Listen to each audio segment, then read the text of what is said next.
दोस्तों भारत की एयरफोर्स दुनिया की चौथी सबसे बड़ी एयरफोर्स है। और जब भी भारत की एयरफोर्स की स्ट्रेंथ की बात आती है तो हमेशा कंपैरिजन चलता है हमारे पड़ोसी देश चाइना के साथ में, क्योंकि चाइना ही भारत का सबसे बड़ा प्रतिद्वंदी भी है। और हमारे साथ जो है चाइना के 1962 में कन्फ्लिक्ट हुआ है। और हाल ही के अंदर जो है 2020 के अंदर गलवान के अंदर भी एक एक छोटा सा स्क्रीमर्स हुआ था, जिसमें हमारे 20 जवान मारे गए थे और कुछ अनगिनत जो है चाइनीज सैनिक मारे गए थे। और आज भी बॉर्डर के ऊपर भारत चाइना का स्टैंड ऑफ चल रहा है और दोनों सेनाएं एक दूसरे के आंखों में आंखें डालकर एक दूसरे के सामने खड़ी हुई है। और ऐसी सिचुएशन को देखकर किसी भी कन्फ्लिक्ट का जो है वो सामना कभी भी करना पड़ सकता है। आइए आज के इस वीडियो में हम ये कंपैरिजन करने की कोशिश करते हैं कि अगर हम जेट टू जेट की जो स्ट्रेंथ है और नंबर ऑफ जो जेट्स है अगर उसका कंपैरिजन करें तो भारत की वायुसेना चाइना की वायुसेना के सामने कहाँ खड़ी होती है। आइए इसका थोड़ा-सा विश्लेषण कर लेते हैं। इससे पहले कि दोस्तों इस कंपैरिजन में हम आगे बढ़े, आपसे एक रिक्वेस्ट है कि आप हमारी चैनल को सब्सक्राइब कीजिए, हमारे वीडियो को लाइक और शेयर करना मत भूलिएगा। इस वीडियो के ऊपर जितने लाइक और जितने शेयर होंगे, उतना ही भारत देश के लिए और भारत के नागरिकों को ये पता रहना चाहिए। और दूसरी तरफ दोस्तों, भारत के सपोर्ट के लिए कमेंट सेक्शन में जय हिंद और भारतीय वायुसेना की जय जरूर लिख दीजिए। दोस्तों हमारी लिस्ट में सबसे पहले नाम आता है चाइना का जियान H6 के स्ट्रेटेजिक बॉम्बर। और ये चाइना के पास में लगभग 176 के नंबर के आसपास है। भारत के पास में कोई भी बॉम्बर नहीं है। जी हाँ दोस्तों, आपने सही सुना, भारत के पास में कोई भी बॉम्बर नहीं है। जो बॉम्बर्स होते थे वो आज से 25 से 50 साल पहले यूज किए जाते थे। आज के ज़माने में बॉम्बर्स का कम यूज किया जाता है। देखिए, आज जिस तरीके के एयर डिफेंस सिस्टम्स होता है उससे बॉम्बर्स को बहुत ही ईज़िली टारगेट किया जा सकता है। भारत इस बॉम्बर्स को अपनी आकाश मिसाइलों के थ्रू और जो रिसेंटली जो हाल ही में रशिया से S-400 air defence system purchase किया था, उससे इस बॉम्बर को बड़े ही ईज़िली टारगेट करके गिराया जा सकता है। चाइना के अलावा दूसरा एक फाइटर बॉम्बर्स भी है GH-7। ये चाइना के पास में 120 की संख्या में है और जैसा कि मैंने कहा भारत के पास में किसी भी टाइप का बॉम्बर नहीं है। तो इस तरीके से देखा जाए तो बॉम्बर्स की संख्या के अंदर भारत से चाइना जो है काफ़ी आगे बढ़ता है। जैसा कि मैंने कहा कि आज की जो है बॉम्बर्स का ज़माना नहीं रहा है, लेकिन फिर भी चाइना को इसमें एज है, क्योंकि नहीं होने से अच्छा कुछ तो है। हालाँकि इन बॉम्बर्स को भारत अपनी अगेन जैसे कि मैंने कहा कि अपने एयर डिफेंस सिस्टम्स के थ्रू बड़े ही ईज़िली टारगेट करके गिरा सकता है। तो भारत के लिए कोई इतना बड़ा ये सरदर्दी नहीं है।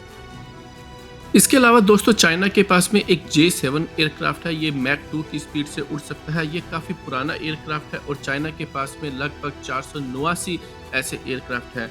हमने भारत के लिए इसके अगेंस्ट 0 रखा है, क्योंकि देखिए चाइना के पास में बहुत सारे एयरक्राफ्ट है और हम ये जो है कौन से भारत के एयरक्राफ्ट को कौन से चाइनीज़ एयरक्राफ्ट के सामने रख सकते हैं, हेड टू हेड हम कंपैरिज़न कर रहे हैं। क्योंकि चाइना के और भी एयरक्राफ्ट आएँगे जहाँ पर हम अपने जो Su-30 MKI और जो दूसरे एयरक्राफ्ट है वो उसके डिफेंस के अगेंस्ट में हम रखेंगे।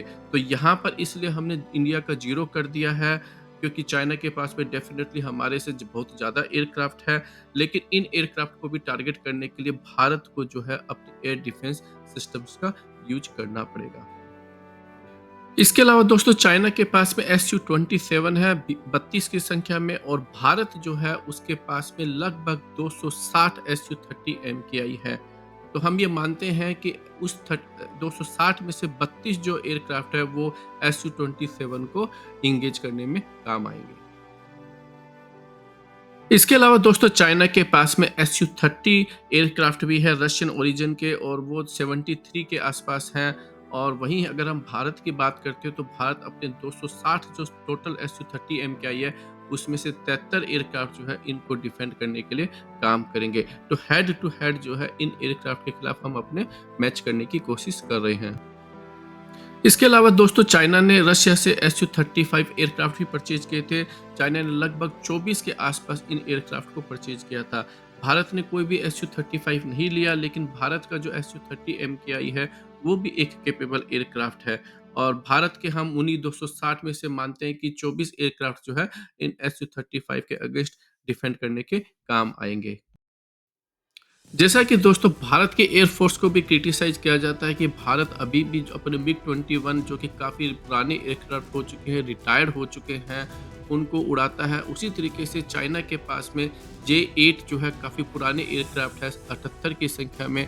इसके अगेंस्ट भी हम भारत के कोई भी एयरक्राफ्ट को नहीं रख रहे हैं, क्योंकि हमें लगता है कि ये एयरक्राफ्ट जैसे ही भारत के बॉर्डर के आसपास आएंगे, भारत का एयर डिफेंस सिस्टम उनको इजीली टारगेट करके गिरा देगा। इसके अलावा दोस्तों चाइना के पास में जे10 भी है 565 की संख्या में। ये कोई ज़्यादा पुराना एयरक्राफ्ट भी नहीं है। पाकिस्तान की एयरफोर्स भी इस एयरक्राफ्ट को जो है अपनी एयरफोर्स में इंडेंट किया है और इसको उड़ा रही है। भारत का पास में इसके अगेंस्ट में अब रखने के लिए कोई भी एयरक्राफ्ट नहीं बचा है। और जो एयरक्राफ्ट है वो हम चाइनीज के दूसरे एयरक्राफ्ट के अगेंस्ट में रखेंगे। हम ये मानते हैं कि अगर ऐसा कोई भी एयरक्राफ्ट भारत की एयरफोर्स में आता है तो हमें उसको भारत के एयर डिफेंस सिस्टम्स के थ्रू ही उसको टैकल करना पड़ेगा। इसके अलावा दोस्तों चाइना के पास में जे11 एयरक्राफ्ट भी है 225 की संख्या में। अगेन भारत के लिए हम अभी 0 रख रहे हैं, क्योंकि भारत के जो नंबर ऑफ एयरक्राफ्ट है वो काफ़ी कम है। और अभी तक के जितने भी एयरक्राफ्ट आए थे दोस्तों चाइना के, वो भारत के हम जहाँ पर 0 लिख रहे थे उन सबको भारत जो है वो अपने एयर डिफेंस सिस्टम और दूसरे तरीके से उनको हैंडल कर सकता है। लेकिन चाइना के जो अब हम एयरक्राफ्ट की बात करने वाले हैं, जे16 और जे20, जो कि 4.5 और 5th जनरेशन एयरक्राफ्ट है, वहाँ पर एक्चुअली भारत का रियल जो है गेम है। वहाँ पर देखिए, यहाँ पर चाइना के पास में लगभग जे16 के 250 से ज़्यादा एयरक्राफ्ट है। अब भारत के जितने हमारे पास 260 के पास जो SU-30M के थे, उसमें से कुछ एयरक्राफ्ट हम चाइना के दूसरे एयरक्राफ्ट के अगेंस्ट में रख चुके हैं।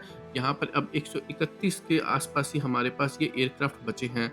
और इसके अलावा अब हम यहाँ पर जो एयरक्राफ्ट यूज कर सकते हैं जे16 के अगेंस्ट में, वो है जगुआर फाइटर जेट, जो कि भारत के पास में लगभग 120 की संख्या में है।